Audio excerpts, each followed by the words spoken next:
My dear angels, wish you happy new year and new day start பண்ண போகிறோம்.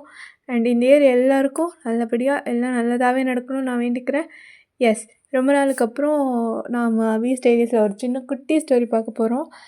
So கனவுகளுக்கும் ஸ்ட்ரிக்டான பேரண்ட்ஸுக்கும் நடுவில் இருக்கிற ஒரு பொண்ணோட ஏக்கத்தை தான் இன்றைக்கி நம்ம பார்க்க போகிறோம். என்னென்னு போய் பார்க்கலாமா? வாங்க உள்ளே போகலாம். எல்லோரும் சொல்லுவாங்க, கொடுத்து வச்ச பொண்ணு சேஃபாக வளர்த்துருக்காங்கன்னு. பட் அந்த சேஃப்டிக்கும் சஃபோகேட்டிங்கும் உள்ள டிஃப்ரென்ஸ் எனக்கு மட்டும்தான் தெரியும். என்னை சுற்றி ஒரு இன்விசிபிள் வாலே பில்டாக இருக்கும். யார் கூட பேசுகிற? ஏன் இவ்வளோ நேரம் பேசுகிற? பசங்க கூடவா? பசங்களா? பசங்க கூடலாம் பேசக்கூடாது. ஒரு பொண்ணாக அடக்க ஒடுக்கமாக நடந்துக்கோ. பசங்கக்கிட்ட பேசுகிறது மட்டும் இல்லை, பசங்கங்கிற வார்த்தையே என் வீட்டில் தடை பண்ணப்பட்ட விஷயம். அவங்கள பொறுத்த வரைக்கும் அது ஏதோ கெட்ட வார்த்தை மாதிரியே ட்ரீட் பண்ணுவாங்க. அது எனக்கு இப்போ வரைக்கும் என்னென்னு புரியவும் இல்லை. சரி, இதில் தான் ரெஸ்ட்ரிக்ஷன். எனக்கு பிடிச்ச மாதிரி ட்ரெஸ் பண்ணலான்னு பார்த்தா, இதெல்லாம் உனக்கு நல்லா இருக்காதுமா, இந்த ட்ரெஸ் தான் நல்லாயிருக்கும், இதுதான் உனக்கு பர்ஃபெக்டாக இருக்கும்னு என் மைண்டே டைவர்ட் பண்ணிடுவாங்க.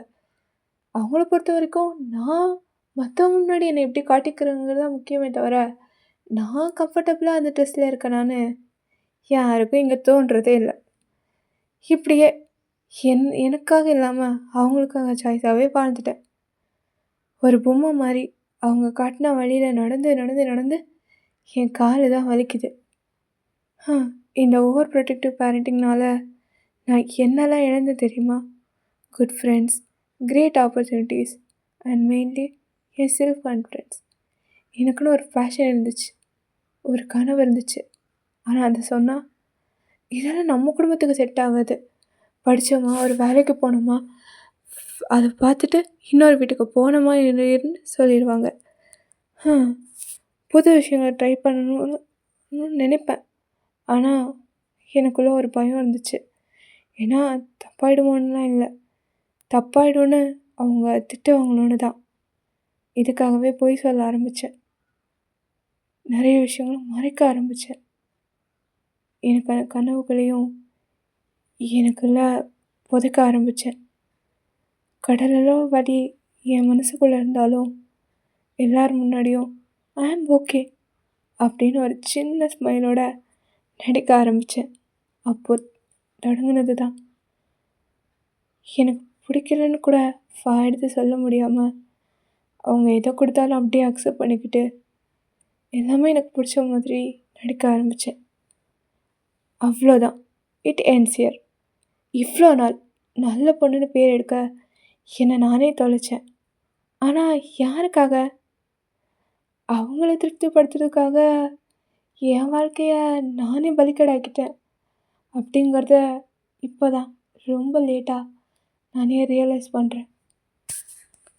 இத்தனை வருஷம், 26 வருஷம் மற்றவங்களுக்காக வாழ்ந்தது போதுமே. இனி இந்த வருஷம் இன்னிலேருந்து எனக்கு பிடிச்ச மாதிரி என்னோடய வாழ்க்கையை வாழ போகிறேன். சரியோ தப்போ, லாபமோ நஷ்டமோ, சந்தோஷமோ துக்கமோ, எதுவாக வேணா இருக்கட்டும், எனக்கு கவலையே இல்லை. இனிமேல் எனக்கு பிடிச்ச மாதிரி என் வாழ்க்கையை வாழ போகிறேன். பசங்க கூட பேசாதுன்னு சொன்னால் பசங்க கூட தான் பேசுவேன். ஏன், நான் இப்போ வரைக்கும் பேசிகிட்டு தான் இருக்கேன். ஆனால் என்ன, இது வரைக்கும் என் ஃப்ரெண்ட்ஸ் கிட்டே பேசுகிறதுக்கே பயந்து பயந்து பேசணும். ஆனால் இனிமேல் அந்த பயம் தேவையில்லை. எனக்கு பிடிச்ச மாதிரி நான் யார் கூட சந்தோஷமாக இருக்கேன், யார் கூட கம்ஃபர்ட்டாக இருக்கணும், அவங்க கூடவே நான் பேசிக்கிறேன். அது மட்டும் இல்லாமல் எத்தனையோ தடவை என் கனவுகளை அவங்களுக்கு சொல்லி புரிய வச்சு அதை நோக்கி நான் போகணும்னு ஆசைப்பட்டேன். ஆனால் இந்த 4 சவத்துக்குள்ளே கூண்டில் ஆடப்பட்ட கிளி மாதிரி இத்தனை வருஷம் இருந்துட்டேன்.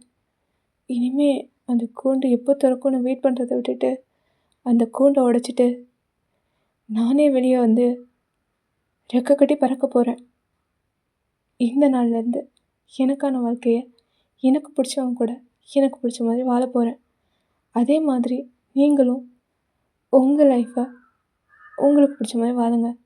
ஏன்னா இந்த நிமிஷம் பேசிகிட்டு இருக்க நானே அடுத்து இருப்பேனான்னு சொல்ல முடியாது.